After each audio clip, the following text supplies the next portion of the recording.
টক ঝাল মিষ্টি মজার তেঁতুলের আচার কার কার পছন্দ বলুন তো। হ্যালো এভরিওয়ান, আসসালামু আলাইকুম, welcome back to my YouTube channel the notebook blog. আজকে আপনাদের সাথে শেয়ার করব টক ঝাল মিষ্টি মজার তেঁতুলের আচার। প্রথমে একটা বাটিতে খোসা ছাড়ানো পরিমাণ মতো পাকা তেঁতুল নেওয়া হয়েছে। এরপর এর সাথে দেওয়া হয়েছে পরিমাণ মতো পানি। এখন তেঁতুল এবং পানি হাতের সাহায্যে কষলিয়ে কষলিয়ে মেখে নেওয়া হচ্ছে। এতে করে তেঁতুলের কাপ থেকে বিচিগুলো আলাদা হয়ে যাবে।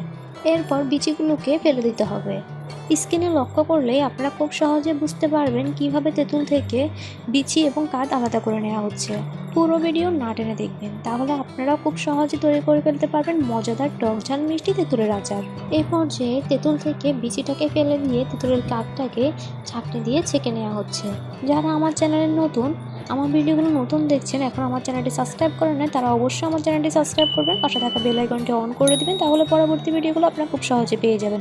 আর যারা সাবস্ক্রাইব করেছেন, পাশে যাচ্ছেন, তাদেরকে অসংখ্য ধন্যবাদ। তেঁতুলের কাঠ ছেঁকে নেওয়ার পর তেঁতুলের পিউরিগুলো এখন চুলায় একটা পাইপ্যানে বসিয়ে দেওয়া হয়েছে।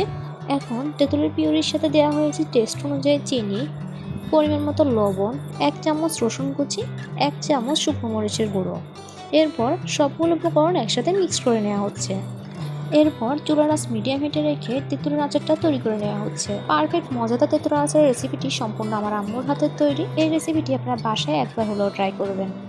তেঁতুলের আচারটা যখন তৈরি হয়ে আসবে, তখন এর সাথে দিয়ে দিতে হবে পরিমাণ মতো ভিনেগার। তেঁতুলের আচার দীর্ঘদিন সংরক্ষণ করে রাখার জন্য এখানে 1 চামচ সোডিয়াম বেনজয়েটের সাথে সামান্য পরিমাণে ভিনেগার মিক্সড করে তেঁতুলের আচারের মধ্যে দিয়ে দেওয়া হয়েছে।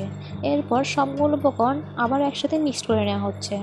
10 থেকে 15 মিনিট চুলা জাল দেওয়ার পর তেঁতুলের আচারটা পারফেক্টভাবে তৈরি হয়ে গিয়েছে।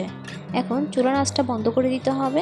এরপর তেঁতুলের আচারটা ঠান্ডা হওয়ার জন্য রেখে দিতে হবে। তেঁতুল আচার থেকে গরম ভাব সরে যাওয়ার পর যখন তেঁতুল আচারটা ঠান্ডা হয়ে গিয়েছে, তখন তেঁতুল আচারটা একটা জারে করে সংরক্ষণ করে নেওয়া হচ্ছে। আপনারা এই পারফেক্ট রেসিপিটি ফলো করলে ঘরে বসে খুব সহজে মজাদার টক ঝাল মিষ্টি তেঁতুলের আচার তৈরি করে ফেলতে পারবেন। এই আচারটা অসাধারণ খেতে, যেমন দেখতে লোভনীয় তেমনি খেতেও অসাধারণ। পুরো রেসিপিটি দেখার জন্য অসংখ্য ধন্যবাদ সবাইকে। আল্লাহ হাফেজ।